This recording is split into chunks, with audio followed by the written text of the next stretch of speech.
Vem comigo, guerreiro! Vamos dar continuidade. E aqui, ó, do artigo 55 até o artigo 57, não tem muitas novidades. De novo, ele vem com aquele monte de informação falando o que deve constar, e aí você deve prestar mais atenção nas informações chaves do que automaticamente procurar entender o artigo 55, né?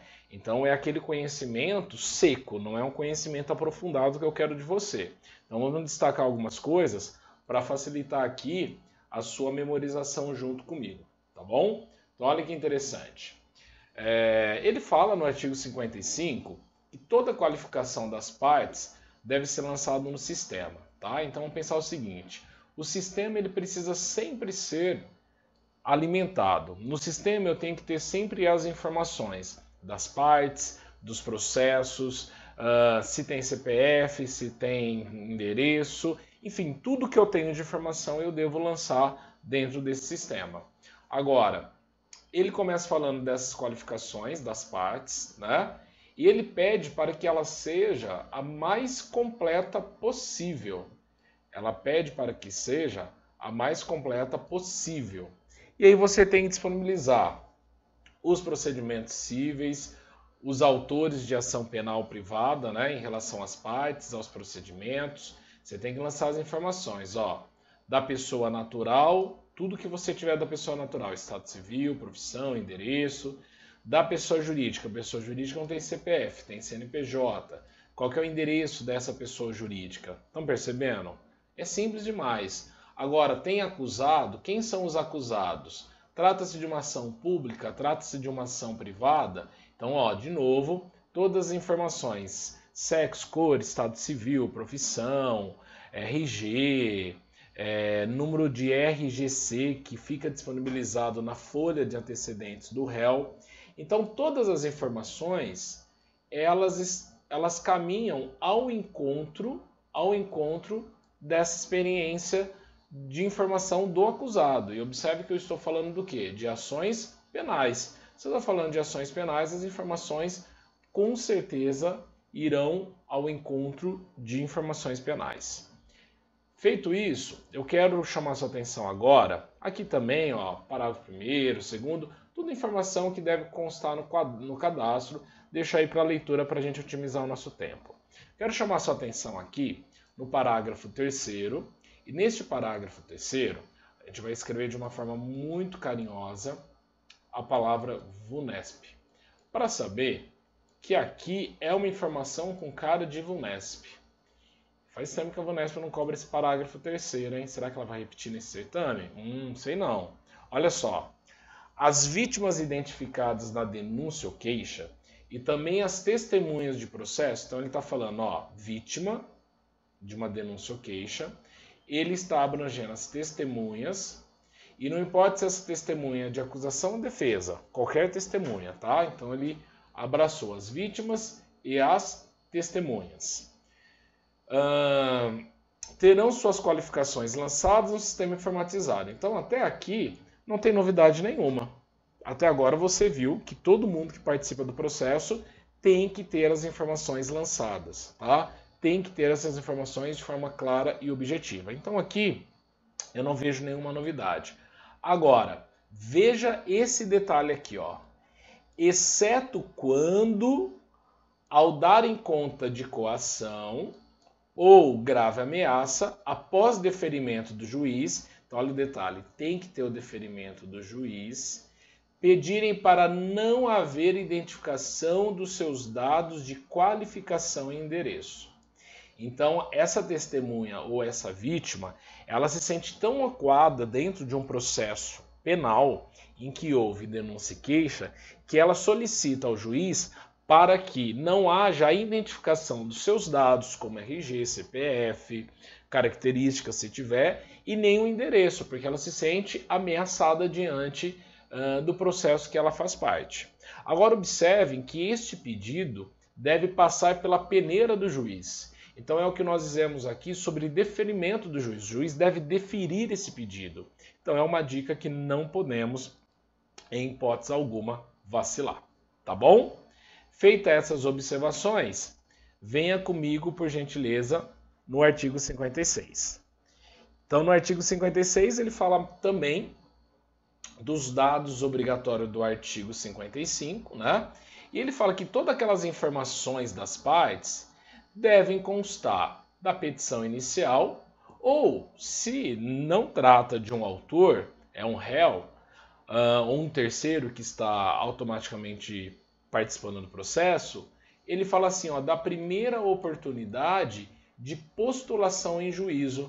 Então significa todas as informações que o Alex leu até agora do artigo 55 são informações que devem constar na petição inicial. Agora, se eu não sou o autor, eu não fiz petição inicial, então eu sou o réu ou sou um terceiro, eu devo apresentar numa contestação, numa defesa preliminar, num pedido de revogação de uma prisão preventiva, quando tiver que se manifestar. Agora, esta obrigação de trazer as informações aos autos, ela não se aplica, olha a regrinha do parágrafo 1º, ela não se aplica nas seguintes situações. Então, quando que eu não preciso trazer aos autos a questão da obrigação? Para ações as quais essas exigências comprometam o acesso à justiça, conforme prudente árbitro do juiz a quem for distribuído o feito. Então, quando comprometer o acesso à justiça, eu não preciso de informações, tá? Quando a parte ela não está escrita no CPF ou CNPJ, não preciso de informação de CPF nem CNPJ.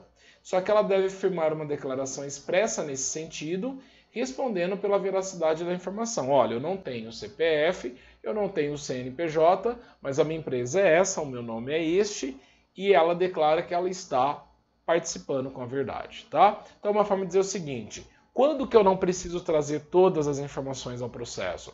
Quando aquilo compromete o acesso à justiça e quando aquilo automaticamente compromete o que nós chamamos de acessibilidade, porque a pessoa não tem informações cadastrais, como CPF e CNPJ, tá certo? O que mais, Alex? Em qualquer das hipóteses que nós acabamos de ler, cabe à parte o fornecimento de outros dados conducentes à sua perfeita individualização. Por exemplo, ela não tem CPF, mas ela tem RG, ela tem título de eleitor, ela tem filiação, né? Então, mesmo não tendo CPF, mesmo não tendo um CNPJ, tragam, por gentileza, todas as informações que eu preciso aqui, tá? Então essa é a ideia central, que você também não pode vacilar em hipótese alguma. Todas essas informações, movimentação dos feitos, hoje deve ser feito exclusivamente pelo sistema, né? À toa que a gente cria um sistema para que todos possam utilizar.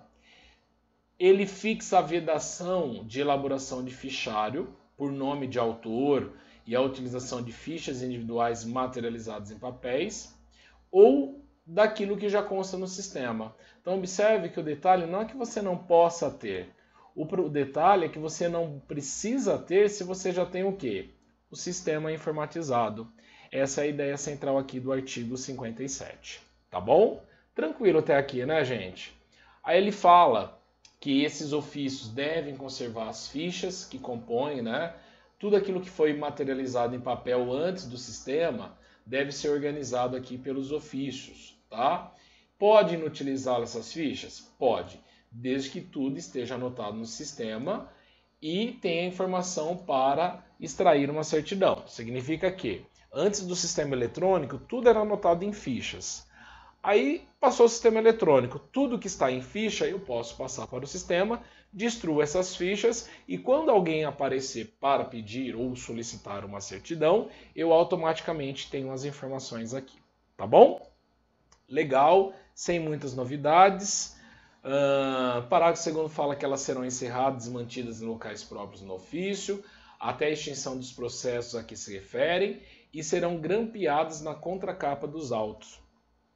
Para quem já advoga, tem contato com o processo, é muito comum os processos na capa, você pegar as fichas de qualificações e grampear automaticamente no sistema. Isso é muito comum e muito natural, tá bom? O parágrafo 3º ele ainda fala do procedimento dessas fichas, sem muitas novidades.